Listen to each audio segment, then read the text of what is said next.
Hey guys, how you doing? Hopefully you're doing okay. Gonna read through the full article here. Pretty much there is a link in the description. It is in regards to an absolute tragedy, the murder of a 2-year-old boy. His name Daniel Hodgson Green.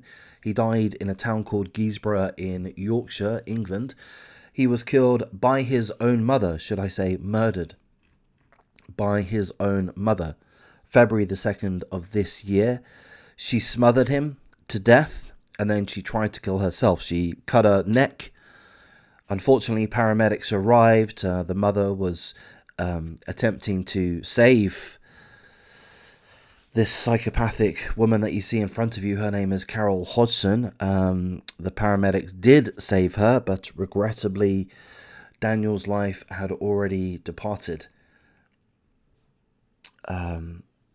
So there's been a trial.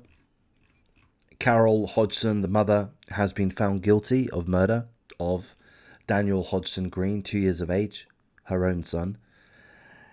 And she's been given a life in jail sentence. Again, this happened in Guisborough, Yorkshire, England. Now, if you may be aware that in England, the sentencing is such that life in prison does not necessarily mean life in prison. There's the option for parole, and there is in this case.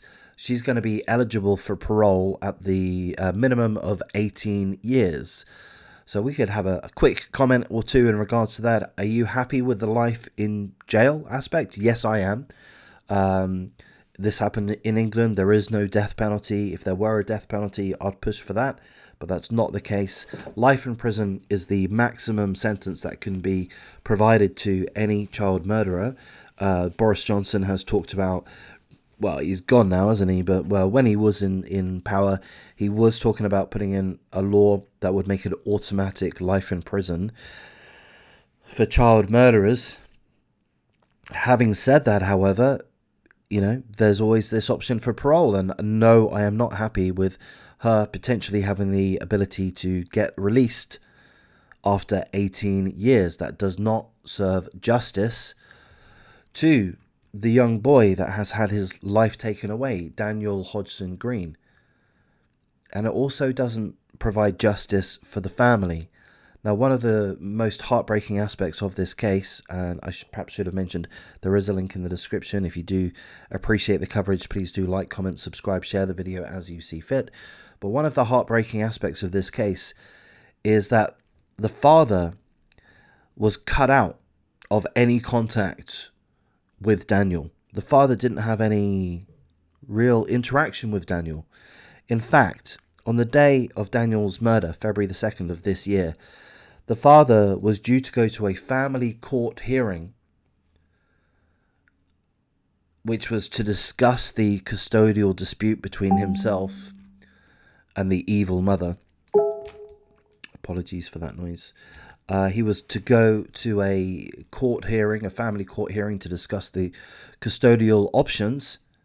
And that was the day that the mother killed Daniel.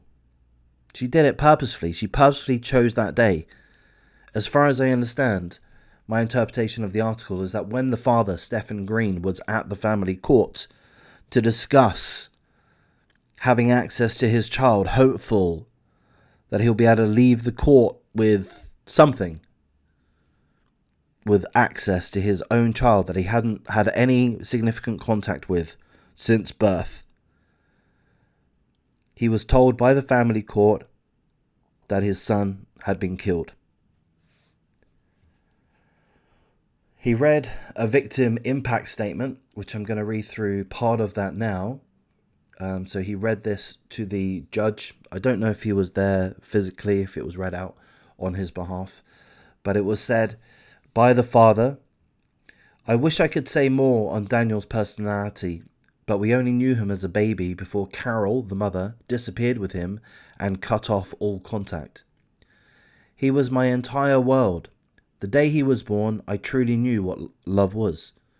I knew what it felt like to have a higher purpose, to do everything within my power to give him the best life, one full of love and happiness."